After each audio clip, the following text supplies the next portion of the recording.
Bertrand Mariot, avocat à la Cour au barreau de Luxembourg. Aujourd'hui, nous évoquons le risque de dissolution judiciaire d'une association sans but lucratif dans le cadre d'un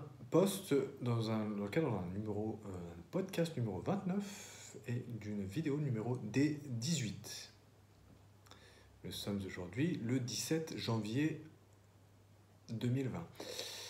Le tribunal pourra ordonner que soit dissoute une association sans but lucratif qui aurait gravement nui aux objets ou à l'objet en vue desquels elle fut constituée, mais pas seulement.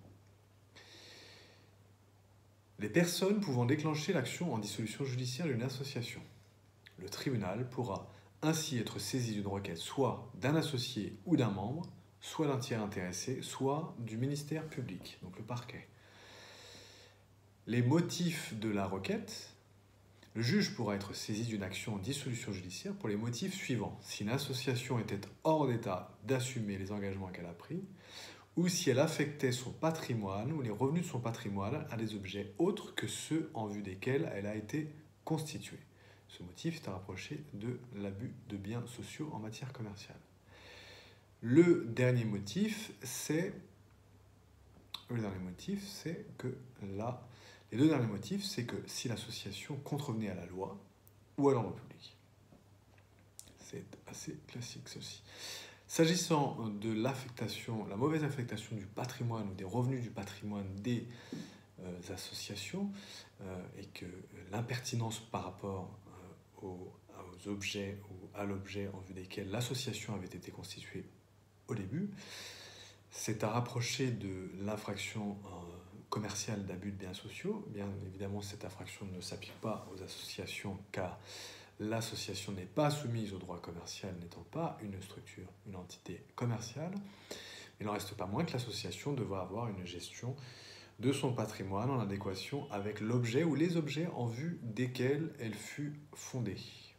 Autrement, l'association s'expose à sa dissolution par le juge. Donc, conséquence du rejet de la demande en dissolution judiciaire, si cette requête en dissolution judiciaire devait être rejetée, le tribunal pourrait tout à fait, simplement, rejeter, annuler seulement l'acte incriminé et puis laisser l'association vivre. Voilà. À très bientôt. Bertrand Mariot, avocat à la Cour au barreau de Luxembourg. Enfin, pas tout à fait à très bientôt. L'article 18 de la loi du 21 avril 1928, pour aller plus loin, qu'est-ce que dispose cet article 18 de la loi du 21 avril 1928 sur les associations et les fondations sans but lucratif tel que modifié? L'article 18 dispose: le tribunal civil du siège de l'association pourra prononcer à la requête soit d'un associé, soit d'un tiers intéressé, soit du ministère public, la dissolution de l'association qui serait hors d'état de remplir les engagements qu'elle a assumés, qui affecterait son patrimoine ou les revenus de son patrimoine à des objets autres que ceux en vue desquels elle a été constituée ou qui contreviendraient gravement soit à ses statuts, soit à la loi, soit à l'ordre public. En rejetant la demande de dissolution, le tribunal pourra néanmoins prononcer l'annulation de l'acte incriminé. Article 18 de la loi du 21 avril 1928, tel que modifié, fin. Bertrand Mariot, avocat à la Cour au barreau de Luxembourg. À très bientôt.